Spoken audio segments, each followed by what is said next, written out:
తప్పేంటి? తప్పేంటి? అవును, మద్యం అమ్ముతాం, తప్పేంటి? మందు తాగితే తప్పేంటి అంటున్నాడండి బాబు. ఎవరు?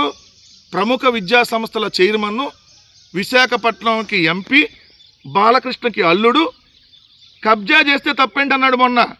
అవునండి, కబ్జా చేసాం, తప్పేంటి? ప్రభుత్వం దగ్గర మళ్ళీ డైరెక్ట్గా లీగల్గా తీసుకున్నాం కబ్జా చేసి. ఇప్పుడు ఏమంటున్నాడు చూడండి, బీచ్లో మద్యం పెడితే తప్పేంటి? భరత్ అంటున్నాడు ఏమని, విశాఖతో పాటు బాపట్ల జిల్లా సూర్యలంక బీచ్లో బీచ్ సాక్స్ పేరిట మద్యం అమ్మకాలు చేపడితే తప్పేంటని ఎంపీ శ్రీ భరత్ ప్రశ్నించారు. ప్రజలు మద్యం తాగకపోతే నెలకి 25,000 కోట్లు 30,000 కోట్ల ఆదాయం ప్రభుత్వానికి ఎలా వస్తుందని అడిగారు. నెలకే సంవత్సరానికి తాగకపోతే 25,000 30,000 కోట్ల ఆదాయం ఎలా వచ్చింది ప్రభుత్వానికి? దీనిపై తమ పోస్టుని లక్షల మంది ఆదరణ లభించిందంట. బీచ్ సాక్స్ ఏర్పాటు నిర్ణయాన్ని ప్రజలు స్వాగతిస్తున్నారంట. ఈయన మొన్న విశాఖపట్నంలో ఈ బీచ్ సాక్స్ పెడుతున్నారని చెప్పి ఒక పోస్ట్ పెట్టారంట. దానికి 10 లక్షల మంది రీచ్ అయిందంట అది. అందుకని ప్రజలు తాగితే తప్పేంటి అంటున్నారు. నీకు వచ్చి చెప్పారా? ఈ రేపొద్దున ఇట్లా ఏంటి తెగిచ్చేశారా బాబు మీరు అన్నట్టుగా. రేపొద్దున కాలేజీల్లో పెడితే తప్పేంటి? కాలేజీ క్యాంటీన్లో పెడితే తప్పేంటి? కాలేజీ బయట పెడితే తప్పేంటి? క్లాస్ రూమ్కి తాగొస్తే తప్పేంటి అంటావేమో నువ్వు. తాగి మీ ఎమ్మెల్యే ఏదైతే చింతమనేని ప్రభాకర్ మీ తెలుగుదేశం పార్టీ రాష్ట్ర లీగల్ సెల్ ఉపాధ్యక్షుడి ఇంటికి వెళ్ళి బుల్డోజర్లు తీసుకొని కూల్చేస్తానంటే తప్పేంటి అంటున్నారు మీరు. ఇట్లానే బీచ్లో మద్యం అమ్మితే తప్పేంటంట. అంతేలే, గుడి వైన్స్ బడి వైన్స్ పేర్లతోనే వైన్ షాపులు నడుపుతున్నటువంటి మీకు ఇది తప్పేంటనే అంటారు.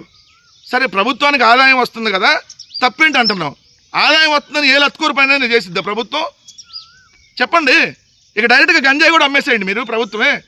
ఎందుకు ప్రైవేట్ వాళ్ళని పట్టుకోవడం వాళ్ళని పట్టుకోవడం? తప్పేంటి? గంజాయి అమ్మితే డబ్బులు వస్తుంది కదా, గంజాయి అమ్మేస్తా ఉంటారేమో. తప్పేంటి? మా ఎంపీ డ్రగ్స్ తీసుకొని పట్టుబడలేదా అని మొన్న మీరు చెప్పినట్టుగా? అదొక ఆర్ట్ అండి, అది తీసుకుంటారండి. ఏం డ్రగ్స్ తీసుకున్నంత మాత్రాన పార్టీ నుంచి ఎంపీని సస్పెండ్ చేసేస్తారా? పక్కన పెట్టుకోండి. ఇప్పుడు చంద్రబాబు నాయుడు గారు ఏదైతే ఊరెక్కట్లేదా? రేపొద్దున ఇప్పుడు మద్యం తాగితే తప్పేంటి అని అంటున్నప్పుడు రేపొద్దున డ్రగ్స్ తీసుకుంటే తప్పేంటి? గంజాయి తీసుకుంటే తప్పేంటి? ముంబైలో ఒక వ్యాపారం ఉంటుంది, దాన్ని ఒక ఏరియా అంటారు, రెడ్ లైట్ ఏరియా. అట్లాంటివి కూడా ప్రభుత్వం పెడితే తప్పేంటి అంటారేమో. ఎందుకు? ఆదాయం వచ్చింది కదా. సిగ్గుందా మీరు? అసలు ఎట్టా మీరు మనుషులు నాకు అర్థం కాల. ఏమయ్యా చదువుకున్నావు కదా భరత్, కొద్దిగా దిమాక్ ఉందా? ఎవడో చదువు రానాడో లేదంటే ఎవడో పనికి మాలినాడో మాట్లాడంటే దానికి ఒక అర్థం ఉంది. పెట్టు, రేపొద్దున గీతం విద్యా సంస్థలు ఎదురుగోడ బారులు పెట్టు. గీతం బార్, గీతం వైన్స్, లేదంటే డిస్కౌంట్ ఇవ్వు. సిగ్గుండాలి అసలు. మీరు ఎంత తెగిచ్చి మాట్లాడుతున్నారు చూడండి. తప్పేంటంట. ఇంకొకడేమో తప్పేంటి 99 పైసలకు నేను ఎన్ని భూములైనా ఇస్తా, నా ఇష్టం, తప్పేంటి? కంపట్టలేదా? ఏం పట్టలేదా? 99 పైసలకి ఎవరికి కావాలంటే అడిగి ఎన్ని కావాలంటే అన్ని ఇస్తా. మీ బాబు సొమ్మా లేదా మీ హెరిటేజ్ సొమ్మా ఇవ్వటానికి? ఈ రాష్ట్రంలో రోడ్లు ప్రైవేటీకరణ చేస్తే తప్పేంటంటాడు ఒకడు మెడికల్ కాలేజీలో 100 రూపాయలకి ఇస్తే తప్పేంటంటాడు. 99 పైసలకు భూములు ఇస్తే తప్పేంటంటాడు. ఒకడేమో మద్యం ఎక్కడ పడితే అక్కడ అమ్మితే తప్పేంటంటాడు. అవునండి, బెల్ట్ షాపులు అందుబాటులోకి తెచ్చాము, వాళ్ళు వైన్ షాప్ దాకా వెళ్ళలేకపోతున్నారు, తాగి అంత దూరం వెళ్ళలేకపోతున్నారు, వెళ్ళేదారులు యాక్సిడెంట్లు అవుతున్నాయి, అదే ఇంటి పక్కన పెడితే వాళ్ళకి ఈజీగా ఉంటుందని చెప్పి పక్కనే బెల్ట్ షాపులు పెట్టాం, తప్పేంటి అంటున్నారు.